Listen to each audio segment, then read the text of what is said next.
Acids, basis and salts. बच्चों, acid और base के बारे में, सोल्ट के बारे में आपने प्रीवियस क्लासेस के अंदर काफ़ी पढ़ा हुआ है। चलिए हम थोड़ा बहुत इनके बारे में कुछ देख लेते हैं। एक्चुअली एसिड एंड बेस क्या होते हैं। बच्चों, एसिड उस सब्सटेंस को बोलते हैं जो स्वाद में खट्टे होते हैं। एसिड्स आर सोर इन टेस्ट। इसके अलावा बच्चों, बेस उन सब्सटेंस को बोलते हैं जो स्वाद में कड़वे होते हैं। Bases are bitter in taste. अगर बच्चों हम एसिड्स को किसी एक्वस सॉल्यूशन के अंदर मिलाते हैं तो एसिड्स उसमें डिसोशिएट होकर, डिकम्पोज होकर H+ आयंस, या हम उनको बोल सकते हैं H3O+ आयंस प्रोड्यूस करते हैं। और बच्चों, जब हम बेसिस को वाटर में या किसी एक्वा सॉल्यूशन के अंदर मिलाते हैं तो basis hydroxide ion OH- ions produce करते हैं। और बच्चों, हम जानते हैं लिटमस पेपर के बारे में। अगर आप एसिड को लिटमस पेपर के साथ मिलाते हैं तो एसिड उस पेपर के ब्लू कलर को रेड में कन्वर्ट कर देंगे। Acids convert blue litmus paper into red. दूसरी ओर बच्चों, अगर आपने रेड कलर का पेपर है आपके पास और उसमें आपने बेस मिला दिया तो बेसिस क्या करेंगे, उस रेड कलर के लिटमस पेपर को ब्लू में कन्वर्ट कर देंगे। और एसिड और बेस आपस के अंदर मिलकर बच्चों क्या बनाते हैं, सोल्ट एंड वाटर बनाते हैं। इसका मीनिंग क्या बच्चों, एसिड बेस के इफेक्ट को और बेस एसिड के इफेक्ट को न्यूट्रलाइज कर सकते हैं। और इसी केमिकल रिएक्शन को हम क्या बोलते हैं बच्चों, न्यूट्रलाइजेशन रिएक्शन। ये बच्चों हम आगे इस चैप्टर के अंदर आगे पढ़ेंगे, जिस केमिकल रिएक्शन के अंदर एसिड और बेस एक दूसरे के इफेक्ट को न्यूट्रलाइज कर दें और मिलकर क्या बना दें, सोल्ट एंड वाटर। उस केमिकल रिएक्शन को हम बोलते हैं न्यूट्रलाइजेशन रिएक्शन। इसका एग्जाम्पल बच्चों देख लेते हैं। जब हम बच्चों कुछ ज़्यादा खा पी लेते हैं तो हमारे पेट में तेजाब बन जाता है। हमारे पेट में जलन, स्टोमक में या पेन, इरिटेशंस महसूस होती है, जिसे हम क्या बोलते हैं, the problem of acidity.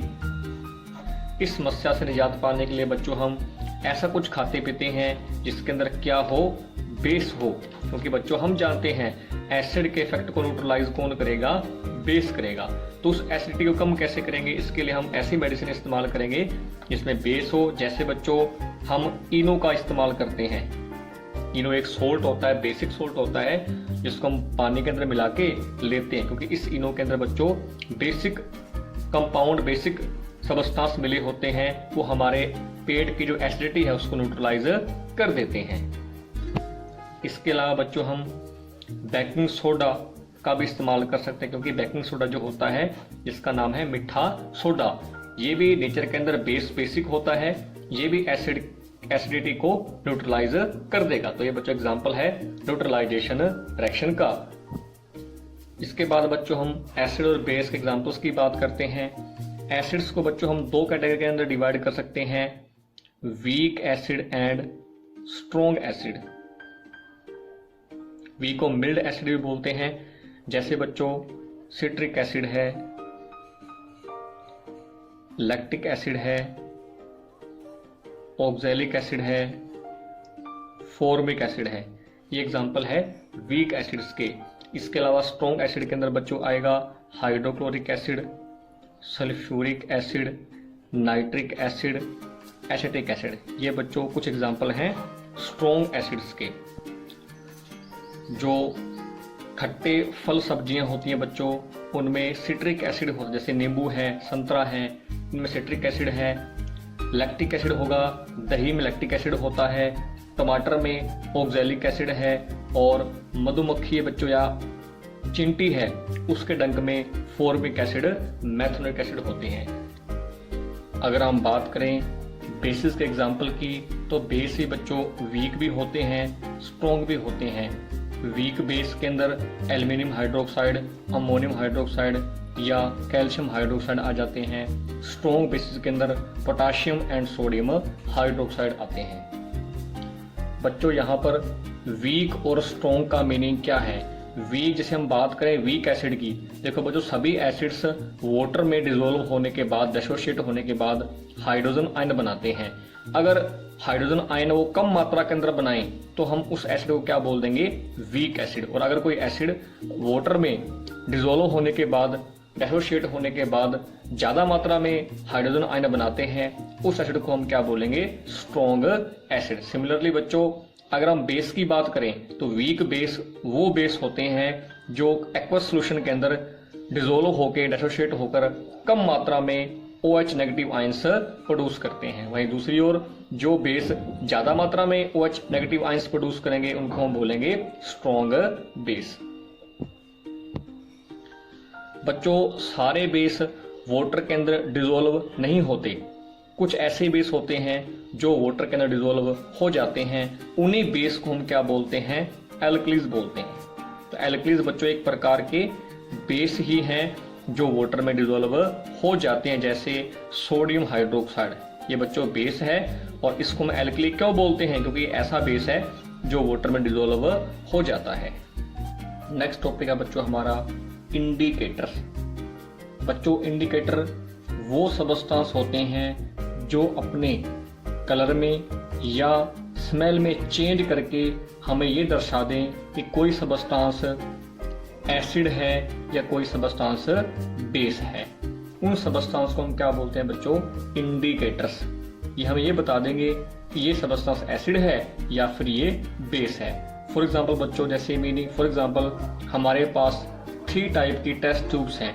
In test tube के अंदर हमने क्या किया हुआ है, अलग अलग प्रकार के सॉल्यूशन को मिलाया हुआ है।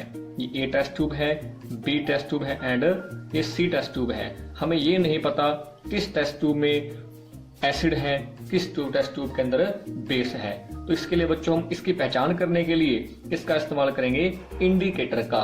फॉर एग्जाम्पल बच्चे से हम इस्तेमाल करते हैं लिटमस पेपर का। हमने लिटमस पेपर 2 प्रकार के होंगे, ब्लू कलर का एंड रेड कलर का। फॉर एग्जांपल मैंने ब्लू कलर के लिटमस पेपर को इस B टेस्ट ट्यूब के अंदर मिला दिया और मैंने क्या पाया, ऐसा करने से उस ब्लू कलर वाले पेपर का जो कलर है वो चेंज होकर रेड हो गया। इसका मीनिंग बच्चों इस B टेस्ट ट्यूब के अंदर क्या होगा, एसिड। वहीं अगर बच्चों इस लिटमस पेपर मैंने रेड कलर का लिया और रेड कलर के पेपर को अगर मैंने C टेस्ट ट्यूब के अंदर मिला दिया और वो रेड कलर का जो पेपर है वो ब्लू कलर में चेंज हो गया, इसका मीनिंग C टेस्ट ट्यूब के अंदर क्या होगा बच्चों, बेस। तो ये लिटमस पेपर जो है बच्चों इसने क्या कर दिया, हमें इंडिकेट कर दिया, दर्शा दिया कि कौन सा सबस्टांस एसिड है और कौन सा बेस है। इंडिकेटर के बच्चों 2 टाइप होते हैं, नेचुरल एंड सिंथेटिक या आर्टिफिशियल इंडिकेटर। बच्चों हम नेचुरल और सिंथेटिक इंडिकेटर्स के कुछ एग्जांपल्स के बारे में हम देख लेते हैं। लिटमस पेपर की बच्चों हमने बात कर ली। ये ब्लू कलर का अगर पेपर है वो रेड में कन्वर्ट कब होगा, जब हम उस पेपर को एसिडिक मीडियम में मिला दें। इसके अलावा अगर उस रेड कलर के पेपर को हम बेसिक मीडियम के अंदर मिला दें तो रेड कलर का लिटमस पेपर जो है वो ब्लू में कन्वर्ट हो जाता है। सेकंड बच्चों एग्जांपल है टर्मेरिक, जिसको हम बोलते हैं हल्दी। ये भी एक प्रकार का नेचुरल इंडिकेटर है। जब आप हल्दी को एसिडिक मीडियम के अंदर मिलाते हैं तो अपना कलर चेंज नहीं करती, मतलब येलो की येलो रहती है। इसके अलावा बच्चों हल्दी को अगर आपने बेसिक मीडियम के अंदर मिला दिया तो उसका कलर हो जाता है रेडिश ब्राउन। एग्जाम्पल के तौर पर बच्चों हम जो दाल घर पर बनाते हैं, कड़ी वगैरह, वो बच्चों उसमें मीडियम एसिडिक होता है और जब उस कड़ी और दाल में हम इस हल्दी टर्मरिक को मिलाते हैं तो वो अपना सेम कलर रखती है, येलो का येलो रहता है। इसके अलावा बच्चों हम ये एग्जांपल लेना चाहूंगा मैं, आपने देखा होगा व्हाइट कलर के कपड़ों पर अगर कड़ी का दाग लग जाए वो हम साबुन से साफ करते हैं। मान लो कोई कपड़ा है, इस पर कड़ी का दाग लग गया, धब्बा लग गया कड़ी का, जो कि येलो कलर का धब्बा है। ही कड़ी येलो कलर की होती है। इसको साफ करने के लिए आपने बच्चों साबुन का इस्तेमाल कर लिया और हम जानते हैं soaps are basic in medium. और जैसे आपने साबुन का यूज किया इस कड़ी के निशान को हटाने के लिए बच्चों, तो इस कड़ी का निशान जो येलो कलर का था वो किस में कन्वर्ट हो जाएगा, रेडिश ब्राउन कलर में, क्योंकि बच्चों साबुन बेसिक मीडियम है और बेस के अंदर जो हल्दी है वो अपना कलर येलो से रेडिश ब्राउन कर लेगी। तो इस प्रकार हल्दी इंडिकेटर की तरह काम करेगी। आगे है बच्चों सिंथेटिक इंडिकेटर, इसमें मिथाइल ऑरेंज आएगा। मिथाइल ऑरेंज एसिडिक मीडियम में रेड कलर शो करता है, बेसिक मीडियम में येलो कलर शो करता है। ये बच्चों इसके बाद है फिनोल्फथलीन। फिनोल्फथलीन एसिडिक मीडियम में कोई कलर शो नहीं करता, ये कलरलेस होता है। बेसिक मीडियम में ये पिंक कलर का हो जाता है। इस प्रकार बच्चों ये इंडिकेटर हमें ये बता देंगे कलर चेंज करके कि कौन सा सबस्टांस एसिडिक है और कौन सा सबस्टांस बेसिक है। बच्चों अभी तक हमने उन इंडिकेटर्स की बात की जो अपना कलर चेंज करके हमें दर्शाते हैं कि कोई सबस्टांस एसिडिक है या बेसिक है। अब बच्चों हम उन इंडिकेटर की बात करेंगे जो अपनी स्मेल में चेंज करके हमें ये बताएंगे। और ऐसे इंडिकेटर जो अपनी स्मेल में चेंज कर दें, अगर आप उनको एसिड के अंदर मिलाओगे या बेस के अंदर मिलाओगे तो दोनों के अंदर मिलाने पर उनकी स्मेल अलग अलग होगी। इस प्रकार के इंडिकेटर को हम बोलेंगे ओल्फैक्टरी इंडिकेटर। फॉर एग्जांपल बच्चों ऑनियन है, प्याज है, या क्लोव ऑयल लौंग का तेल, ये दोनों ऐसे इंडिकेटर हैं, ओल्फैक्टरी इंडिकेटर हैं। इनको अगर आप बेसिक मीडियम के अंदर मिलाओगे तो ये किसी प्रकार की स्मेल हमें नहीं देंगे, जबकि अगर आप इनको एसिडिक मीडियम के अंदर मिलाते हैं तो ये अपनी स्मेल चेंज नहीं करते। जैसी स्मेल थी इनकी वैसी स्मेल आती रहेगी अगर आप इनको एसिड के अंदर मिला रहे हो। How do acids bases react with metals. बच्चों हम ये देखेंगे एसिड्स और बेस किस प्रकार मेटल्स के साथ रिएक्ट करते हैं। पहले एसिड्स की बात करते हैं। हमने एक टेस्ट ट्यूब ली, इसमें कुछ मात्रा के अंदर बच्चों हमने डाइल्यूट सल्फ्यूरिक एसिड लिया। ऊपर से हमने इसमें जिंक के कुछ टुकड़े मिला दिए, जिंक मेटल के कुछ टुकड़े मिला दिए। बच्चों जिंक एक मेटल है और सल्फ्यूरिक एसिड एक एसिड है। तो ऐसा करने पर बच्चों हम क्या देखेंगे, इस सॉल्यूशन में कुछ बबल्स बनने शुरू हो जाते हैं। वो बबल्स किसके हैं बच्चों, वो बबल्स हैं एक हाइड्रोजन गैस के। आप इस टेस्ट ट्यूब के ऊपर स्टॉपर लगाकर एक पाइप के जरिए इस गैस को आगे लेके जा सकते हो। और जब आप एक जलती हुई माचिस की तीली इसके पास लेके आओगे तो माचिस की तीली वो एक पॉप साउंड के साथ तेजी के साथ बर्न होने लगती है। इसका मीनिंग जो गैस यहाँ इवोल्व हुई है वो गैस कौन सी है बच्चों, हाइड्रोजन गैस है। तो यहाँ पर बच्चों हो क्या रहा है, जिंक मेटल है वो रिएक्ट कर रही है सल्फ्यूरिक एसिड के साथ।